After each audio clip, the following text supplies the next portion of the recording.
అపార్ట్మెంట్లలో వాస్తుపరంగా అనేక రకాల సమస్యలు వస్తుంటాయి. మరి ఆ సమస్యల్ని ఎట్లా పరిష్కరించుకోవాలి? అపార్ట్మెంట్ కొనే ముందు ఏదవుతుందో అనుభవమైనటువంటి వాస్తు పండితులను సంప్రదించడం మంచిది.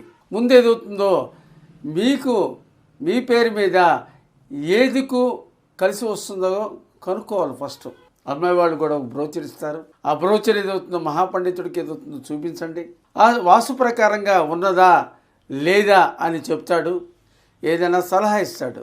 బాబు ఇక్కడ ఈశాన్యంలో పొయ్యి ఉందని, ఆగ్నేయంలో ఏదవుతుందో బాత్రూమ్ ఉందని, నైరుతిలో బెడ్రూమ్ ఉండకుండా ఈశాన్యంలో ఉందనో, ఇలాంటివి అతని యొక్క తోచిన మేరకు సలహాలు ఇవ్వటం అనేది అనేకం జరుగుతుంది. కాబట్టి ఏదవుతుందో మీరు మహాపండితుడు కలవాలి.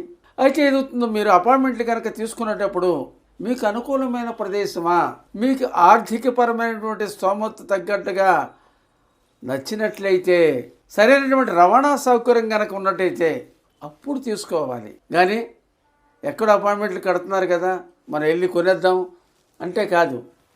ఎందుకంటే మీ అవసరాలకి మీకు అనుకూలంగా మీకు ఉండాలి. అది అపార్ట్మెంట్లు ఏదవుతుందో బయట మార్చడం అనేది కుదరదు. వాడు ముందే చెప్తాడు. ఏదైనా వాస్తు మార్పులు కనుక మీ ఇచ్చాం కదండి బ్రోచర్, మీకు ఈ బ్రోచర్ ప్రకారంగా బయట ఎలాంటి మార్పులు చేయడానికి వీల్లేదు. మార్పులు కనుక చేసుకున్నట్టయితే లోపల చేసుకోండి అని వాడు చెప్తాడు.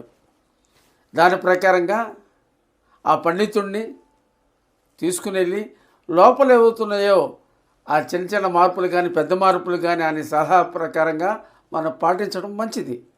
ఇది చాలా చోట్ల లోపల మార్చడం జరిగింది. అపార్ట్మెంట్లోనూ వాళ్ళు చక్కని అభివృద్ధితోనూ ఆరోగ్యంగానూ ఉన్నారు కూడా.